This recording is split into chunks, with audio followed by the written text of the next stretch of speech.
Hi అండి. అందరికీ ఎంతో ఇష్టమైన పన్నీర్ చిల్లీ రెసిపీ ఈరోజు చూద్దాం.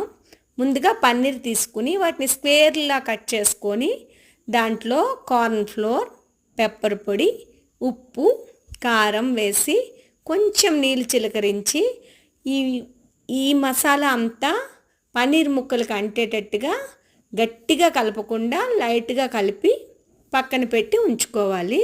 ఇది కొంచెం సేపు మసాలా అంటే వరకు వాటిని కొంచెం నాననివ్వాలి. తర్వాత మూకుడు తీసుకుని పొయ్యి వెలిగించి కొంచెం డీప్ ఫ్రైకి సరిపడా నూనె వేసుకుని దాంట్లో మనం మ్యారినేట్ చేసిన పన్నీర్ ముక్కల్ని వేచి తీసుకోవాలి. ఎక్కువగా వేగిపోకూడదు. ఇలా వేయించిన పన్నీర్ ముక్కలను ఒక పక్కన పెట్టుకుని మనకు కావలసిన క్యారెట్, ఉల్లిపాయలు, సిమ్లా మిర్చి ఇవన్నీ ఇక్కడ చూపిస్తున్న ఈ సైజులో కట్ చేసుకోవాలి. మరీ పెద్ద ముక్కలు కాదు, అలానే చిన్న ముక్కలు కాదు. ఈ రకంగా ఇక్కడ చూపిస్తున్న ఈ సైజుల్లో కట్ చేసుకోవాలి.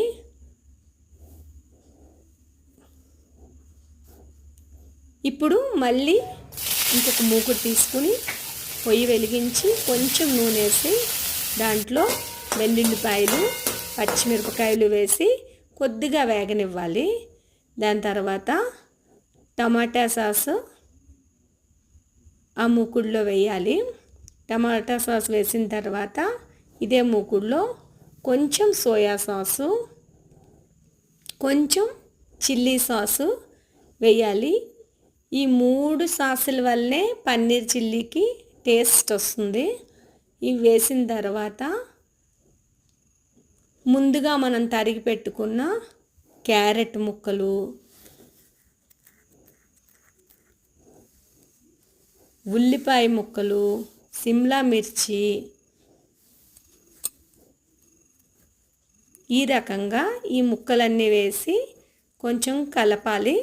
కలిపిన తర్వాత కొంచెం కార్న్ ఫ్లోర్ని నీటిలో తీసుకుని దాన్ని బాగా కరిగేటట్టుగా చూసి కార్న్ ఫ్లోర్ నీటిలో ఈ మూకుడులో ఉన్న మిశ్రమంలో ఆ కార్న్ ఫ్లోర్ మిశ్రమాన్ని యాడ్ చేయాలి. ఇలా చేసిన తర్వాత ఒక 4 to 5 minutes ఉడికిన తర్వాత ముందుగా మనం రెడీ చేసుకుని డీప్ ఫ్రై చేసుకున్న పన్నీర్ ముక్కలను కూడా వేయాలి. పన్నీర్ ముక్కలు వేసిన తర్వాత 2 minutesలో దింపేయాలి. అంతే, నోరూరించే paneer chilli recipe ready. Video నచ్చితే లైక్ చేయండి. Thank you for watching my video. Please subscribe.